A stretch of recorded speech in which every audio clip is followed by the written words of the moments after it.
first reaction you were told they're going to retire your number? Really? Mm-hmm. I mean, that's what my reaction was. Really? It was obviously really excited. Called all the important people in my life and let them know. And a little bit surreal. I think it still is until I actually see it up there. It's an amazing group of names up there, and to be put up there next to them is a tremendous honor. Do you think it'll be an emotional night for you? I do. I do think it will be. I played professional basketball for 16 years, but I've been a basketball player my whole life. Since I was 3-4 years old. You can ask anybody who knew me back then. I was a basketball player. If you ask me, oh, what do you do? I'm a basketball player. And I've worked tirelessly my whole life to becoming a great basketball player. It wasn't work because I loved it, and I still love it. But even now, 2 years removed, I think I'll have periodic moments of sadness that I'll never play, in a meaningful game again. And it's all process and almost a grieving process for an athlete to go through. So when I see that jersey up there, it's kind of going to be probably a rush of all those memories, all that hard work, all the people that rebounded for me, invested in me, teammates, coming to kind of a climax of that. So yeah, I'm sure it'll be emotional. No mistake they picked the 25th to retire the number?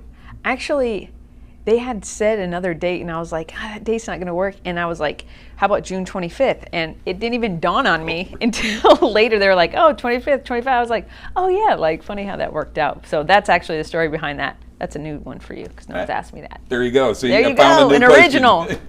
25 hold any particular significance to you? It did over the years, but I mean, how I came upon it was basically when I was in college. A senior had my number, and the sports equipment guy said, well, do you want 25? 25's available, and it was close enough to my other number. I was 22 and 23 because of Michael Jordan in high school. They did the away uniforms was one number, and the home uniforms was another number.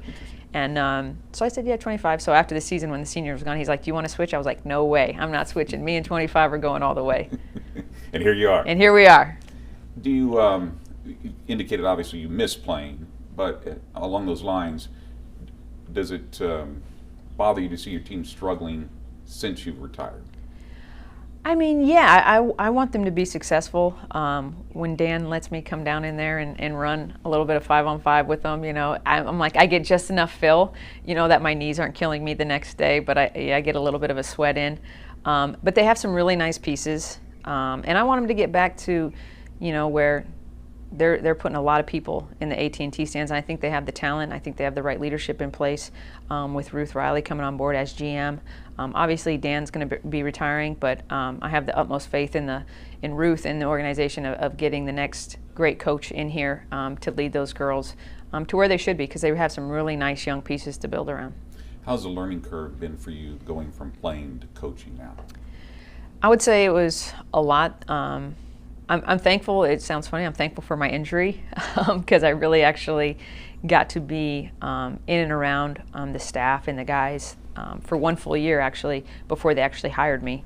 So I'm thankful for that foundation. But it's been, especially that first year, just the travel and the amount of time that you put in. It was a little bit eye-opening. I mean, players, you should play as long as you can because once you go to the real world, it's a lot more putting in time. But I'm just learning. I mean, I'm soaking up the business side of things, the coaching side of things, philosophies, and not only that, just getting a really good framework of the league as a whole, different coaching styles, tendencies of different coaches, organizations, players. So every year you just get more and more confident and comfortable in those areas.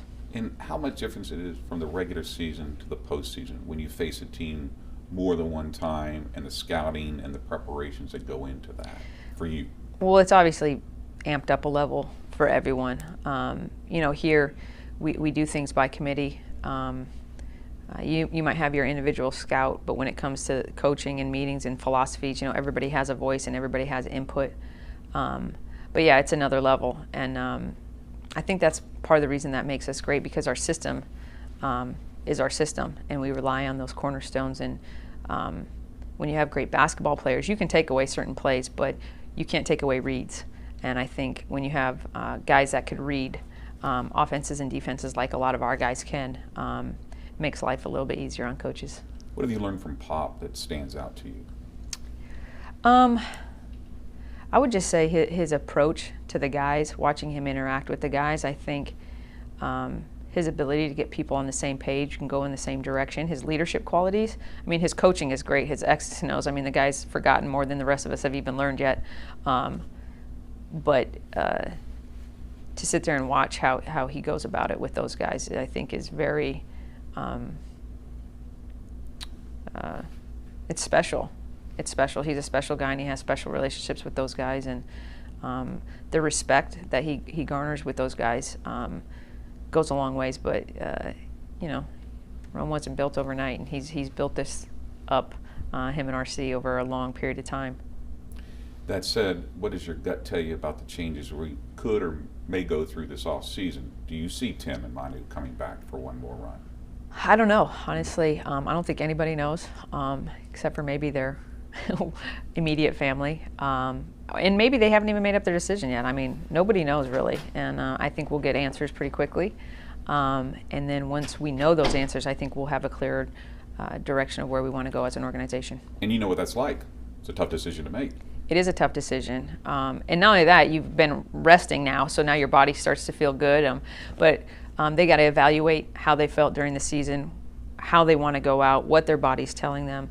And then just, you have to decide what you, when you want to hang it up. I mean, nobody can force you in that. It's such a personal decision.